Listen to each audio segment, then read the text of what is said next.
Hi, everyone. Welcome to another episode of Mental Health Monday. And so I want to take a second just to welcome everyone. I'm praying that you're all safe and that you've been going outside to enjoy this beautiful, sunny, hot summer that we are having. And it is officially summer. So welcome to summer 2020.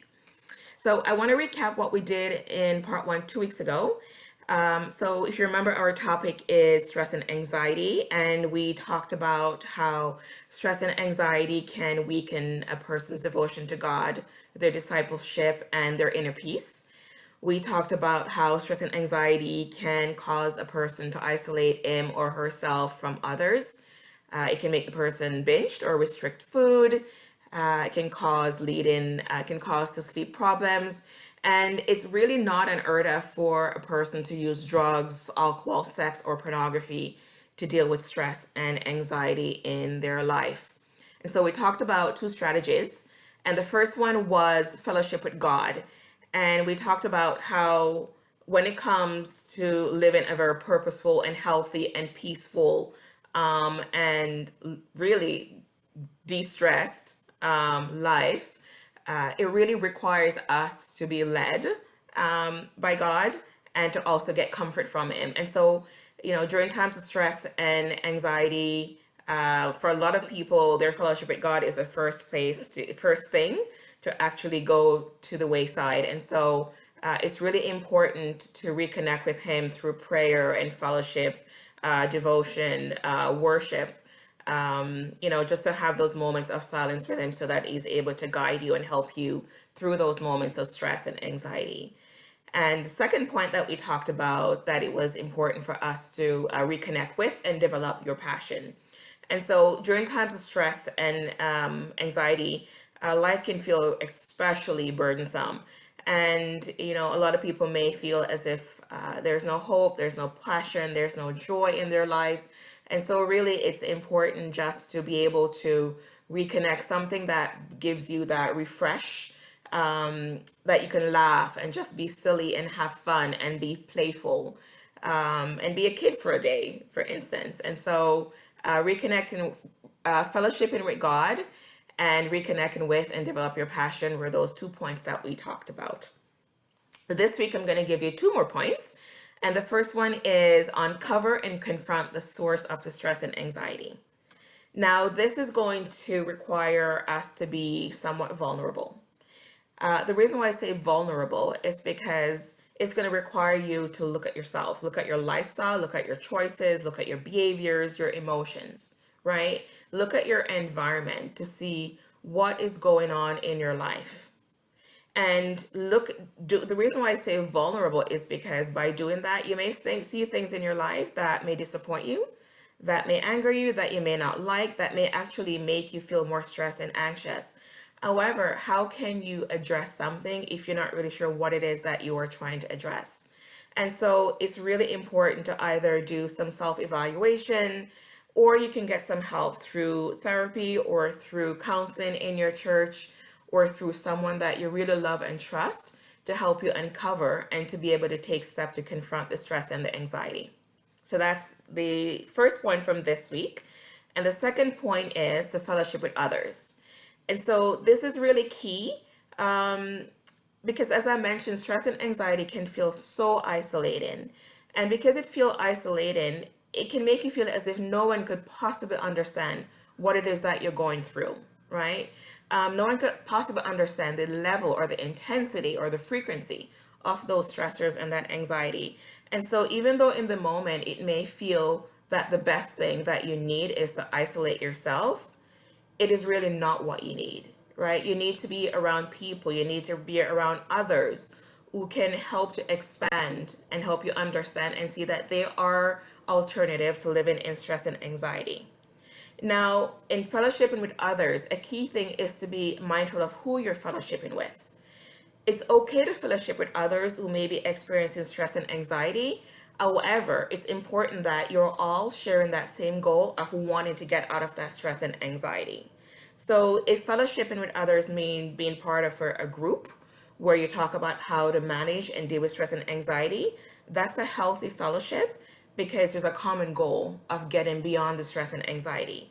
However, if you fellowship with others, we're all stressed and anxious, and it's really just about talking about the stress and anxiety and not really about taking actions to change that, then that can actually reinforce your stress and anxiety.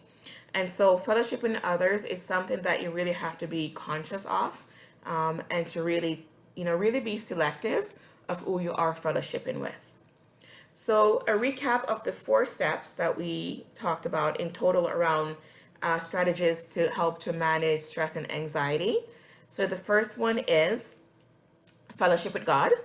The second one is reconnect with or develop your passion. The third one is uncover and confront the source of the anxiety and stress. And the fourth one is the fellowship with others. So in closing, I want to read you a devotional that I'm hoping that will, just be a reminder to you that even in times of anxiety and stress, it is possible to get some peace in that chaotic space that you are in.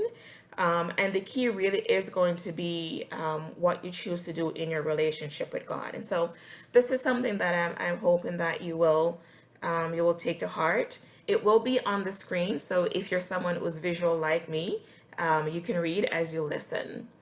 So here goes. So life takes us down many unplanned and unknown paths that makes us give into anxiety and stress. I have to remind myself daily of how mightier, gracious, patient, and loving God is.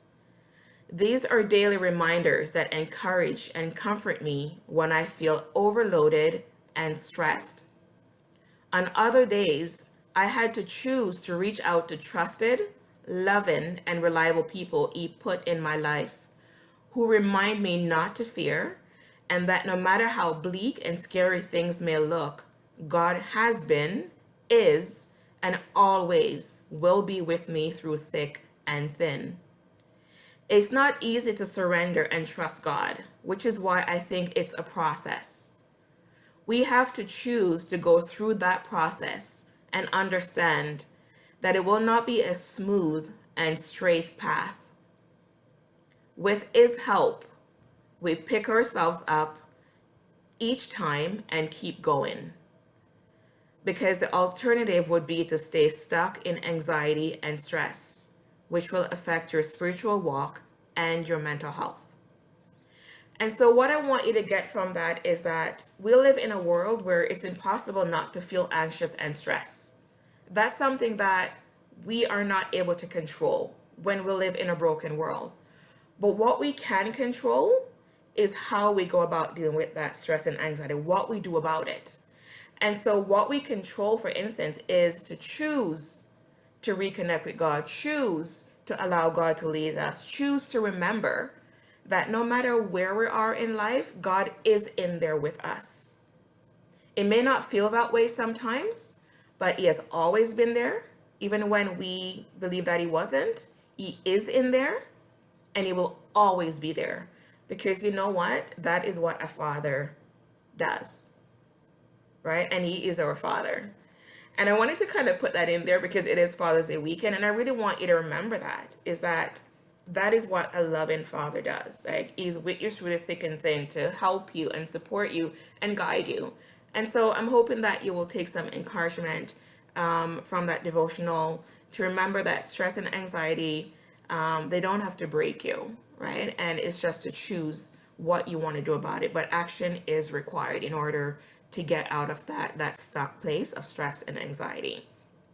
And so I want to wish you guys a early, happy Canada Day. And I will see you in 2 weeks. And it is officially summer 2020. So I wish you guys over the next couple weeks healthy mental health experiences. Enjoy the beautiful weather. And once again, happy Canada Day, everyone. Okay, bye.